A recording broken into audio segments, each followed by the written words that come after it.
Hi guys! I know this week our assignment focused on technology integration and how we would incorporate that with our lesson that we would choose to do. So looking at Bob's lists of kind of his overall profile, I noticed that the last one had mentioned he gets flustered around everything but his iPhone. So I felt that this specific assignment or lesson plan could be used using an iPad since it was very familiar with him, and I know that a lot of kids know how to use a tablet nowadays, and if not, it's pretty easy to explain to a student how to use. So we would use the iPad for the lesson, and I wanted to use the design thinking method. I feel it does a great job kind of taking each thing step by step to make sure that it not only works for the students, but it also works for the educators. So looking at this, the first step in the design thinking method is to empathize. So I think that's huge when it comes to identifying what assignment is chosen and what technology is chosen. So I liked how it was explained as remembering the human. So not only is it is it able, are all of our students able to do it, but also we as educators, are we able to explain it clearly to students in order for them to fully understand what the assignment's about and what needs to be done. So it's kind of like that reflection step to make sure that what you're integrating is relevant and clear.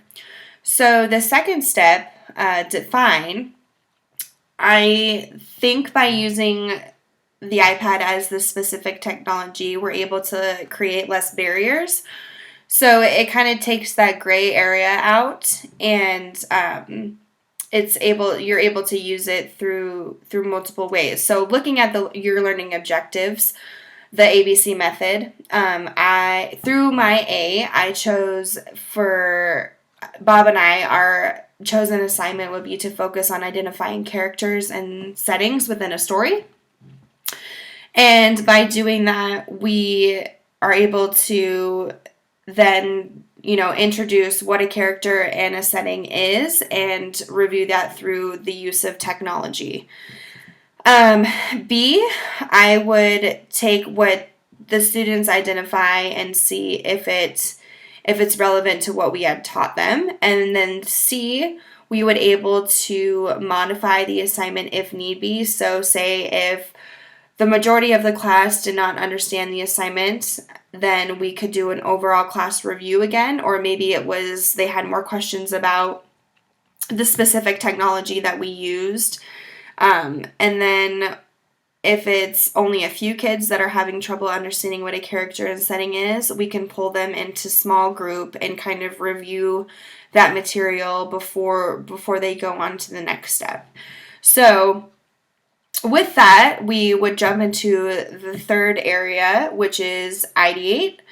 And so this specific assignment can be given multiple ways. It can be given as a whole group, where we as the teachers read a specific story and then the kids can go individually on the iPad and do the assignment where they go in and do the assignment themselves. Or what we could do is we could split up the students into small groups where they do a story together and review as a group where each person has a specific step, and they could present that to the class to make sure that, they're able to show in their way what they want to do by which story they chose to present on. So it could be given either individually or in a group setting.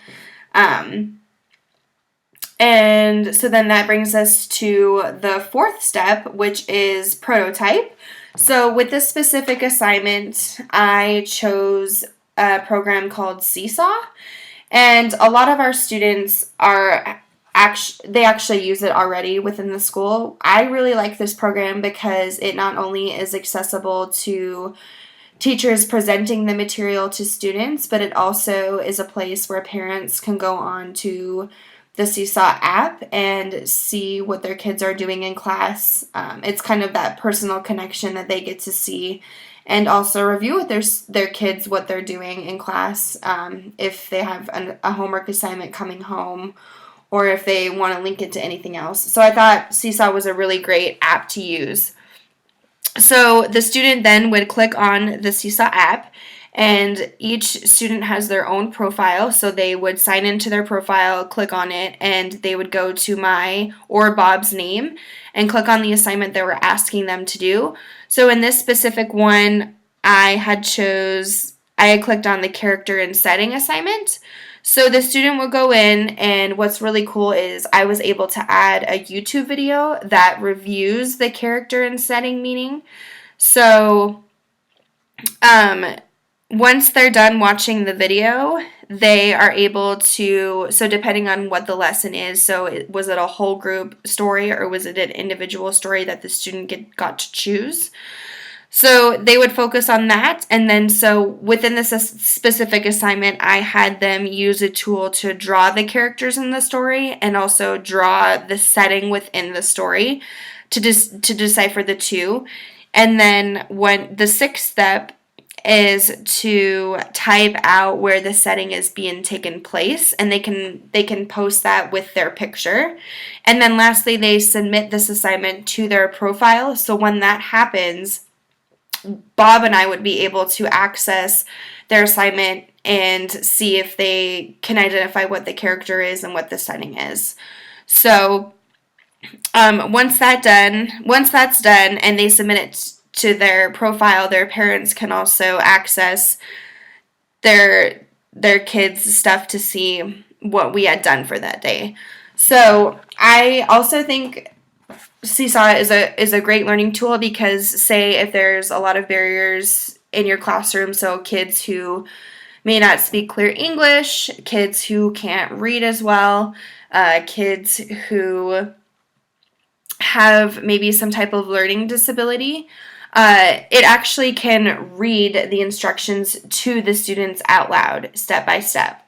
So I feel like it's pretty accessible throughout the entire class, depending on, those small barriers that could potentially cause issues later down the road. So that would be the prototype that I would choose. And to test it, Bob and I could click on our profile and we could see all of our students to see if they understood the assignment. So we could go to each student's profile, watch their video, see their presentation, and say if there are groups where, that aren't super clear about the material between identifying the character and the setting, we could either pull them into small groups, or maybe we need to review as a whole. So kind of looking at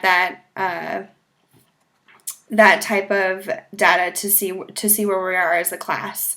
And lastly, the last step is to iterate. So if students liked Seesaw, liked the iPad incorporation into the lesson, and it was something that Bob and I felt we really like, we could integrate that assignment either again, or what's really cool about Seesaw is that it can be used in any way. So it could be used for any type of subject, any type of topic, and it's also can be accessed through that parent piece, which is awesome. So it kind of just depends on what the results are and if our students like it, and if it's something that we felt was a good way to teach them through using technology.